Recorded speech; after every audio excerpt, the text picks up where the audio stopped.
When people are hungry and lack infrastructure, they say damn with the government and they take to the streets in Cuba. At this hour, the internet has been cut to the communist island, a move from the government to keep its people oppressed and silenced. We caught up with a history professor to get to the bottom of how the country got there in the first place. And joining us now here on The Factor Uncensored to talk about the Cuba situation is Jorge Felipe Gonzalez, PhD, and he's an assistant professor of history at the University of Texas at San Antonio. Glad to have you on The Factor, Doctor. Appreciate you being with us today. Thank you for having me, Saeed. For those who are unfamiliar with Cuba, give us a little background and how we end up where we are today. Obviously a communist country. As a result of that, tell us, how did they get into the position that they're in now? Well, this, as you probably know, this has been in the making for a long time. Discontent with the government has been a problem for the past at least 3 decades. But the most recent event that triggers the protests that we are seeing right now in Cuba, they have to do with a few months ago, a group of young artists, they start protesting against the lack of freedom of expression, assembly, thought, movement, and the police and the state security start repressing them in very harsh terms. The difference with other times where they have done the same, the government, I mean, is that now we have social media. Right. And social media has been very, very important for this to spread all this information.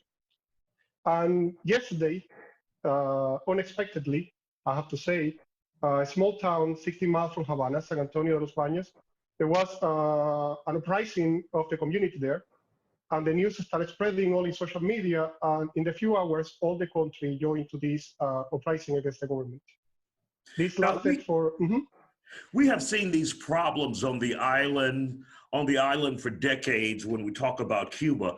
But what is extraordinary now is people are out in the streets. They're not in fear of the government. They are letting their voices be heard now. And plus, there is social media, like you said.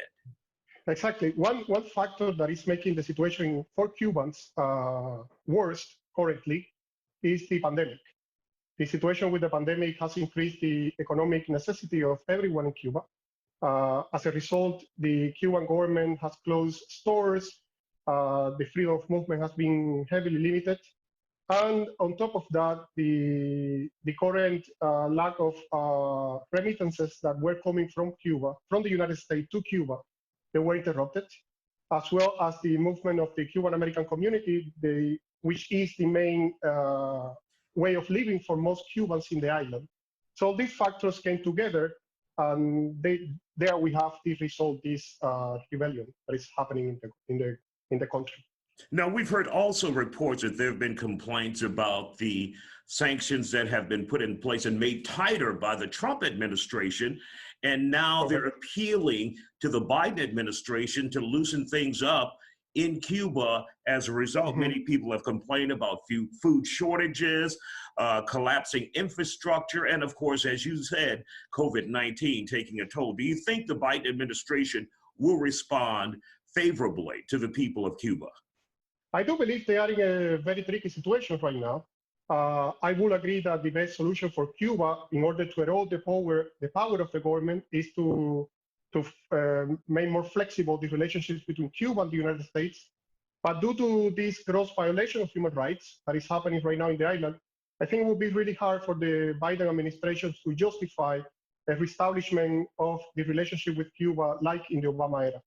And I have to say, as you mentioned, that one of the causes of the economic hardship in the island is the sanctions that were reinstated by the Trump administration.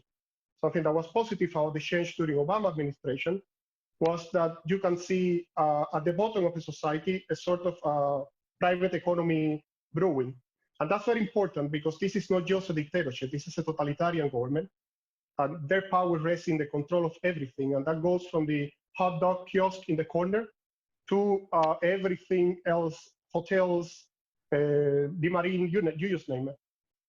And of course, we'll keep you up to date.